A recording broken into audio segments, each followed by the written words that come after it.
4 of my personal best shots. The first is from the most difficult hunt of my life.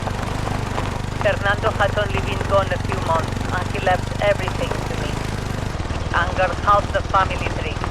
I hardly had time to grieve before Fernando's brothers and uncles and cousins were pushing me around. Every man wanted his piece of Fernando's operation. They said I had no business being in charge. Every day my world was spinning out of control, faster and faster. So I came out here to find clarity. Walking this ground, I could still feel Fernando's hand holding mine.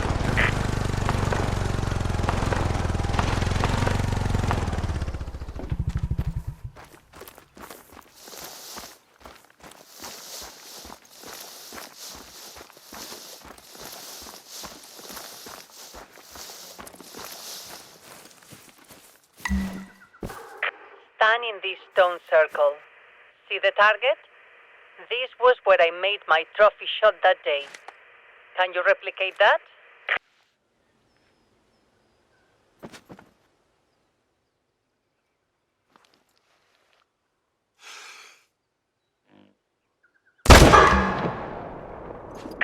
See, you are a good shot. You know, making this shot changed something in me. Even without Fernando, if I could make shots like this, I knew I could protect my family and my interests. All I had to do was aim at the right target and pull the trigger. Click. Let's move on to the next challenge.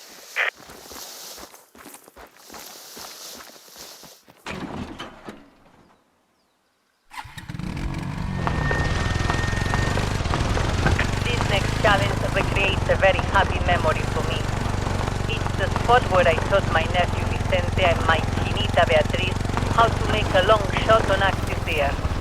Beatriz got the hang of it quickly, not Vicente, but he practiced and practiced and practiced, and that was when I knew he was in love with Beatriz. Why else would this bookworm be so desperate to learn to hunt? Not to impress his tia Carolina.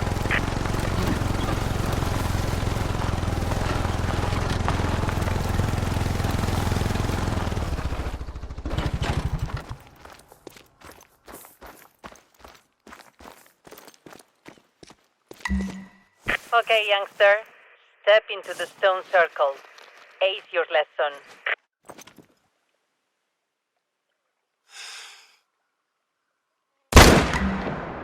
Nice. Very nice. This shot has me thinking. I wish Vicente would declare his love for Beatriz. They are from different worlds. He's a white-collar college boy and she's a rough and tumble gaucha. But opposites attract. And the sooner they marry, the sooner they'll start making more little pendejitos for me to love. Listen to me. Your next challenge is marked on your hunter mate.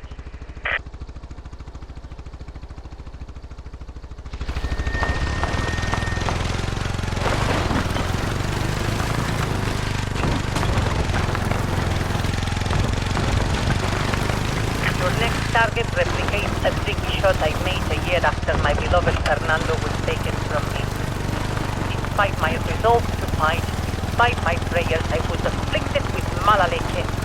Fernando's uncle Diego Che Boludo had sued me to take control of the business. And what? Total disaster. It was the darkest day I'd seen since my beloved left this world.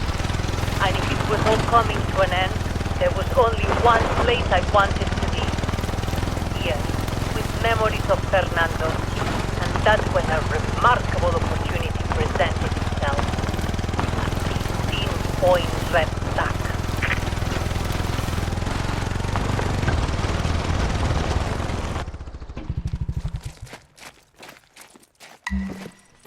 Step into the stone circle and look for the target.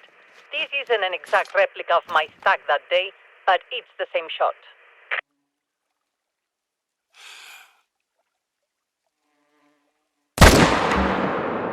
Fine marksmanship. That shot, that whole hunt was lucky because when I got back to the city with my record-setting stack, Uncle Diego was reported missing. They never found his body either, which implies that he fled the country, or maybe a puma got into his room, dragged him from his bed, and ate him for a midnight snack. Just speculating. Whatever happened, he was never a problem again. The family business, this reserve, they were mine. Free and clear from then on, with just a few minor obstacles along the way. Go to your last challenge.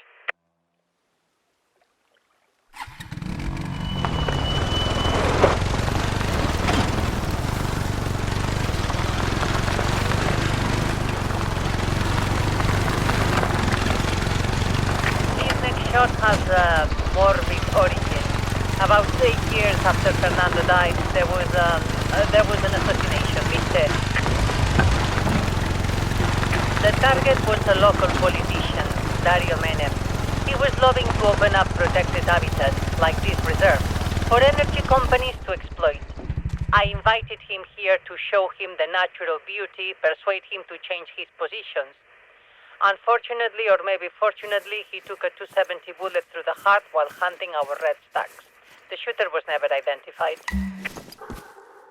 All these years later, I've recreated the shot that broke Dario Menem's heart, for you to try. Using a simple bullseye target, of course, all in good taste.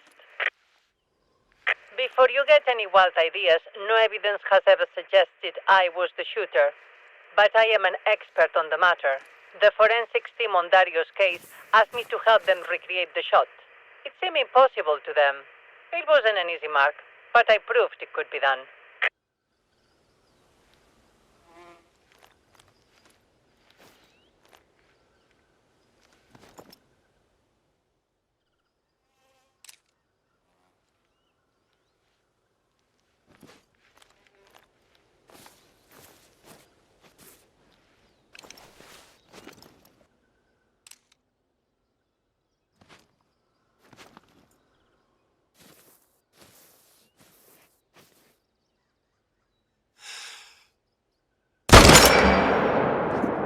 Excellent.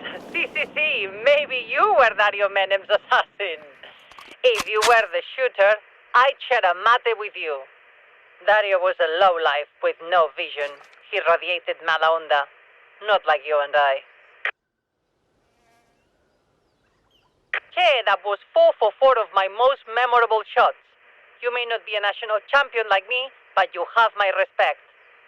There are plenty of other targets throughout the reserve. Use them to keep your skills sharp.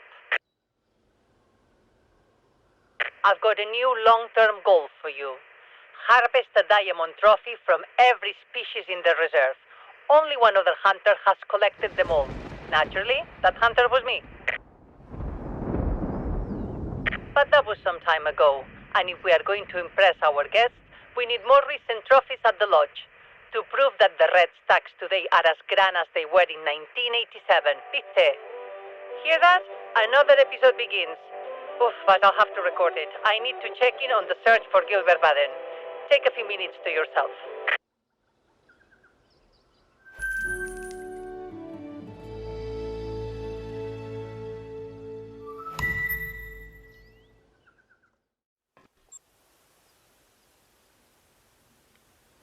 You will not believe this.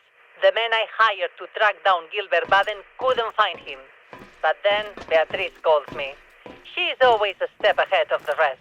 So of course, she just stumbled over a campsite in view of a puma den. Now, who would be stupid enough to come that close to pumas? We know who. Gilbert Baden.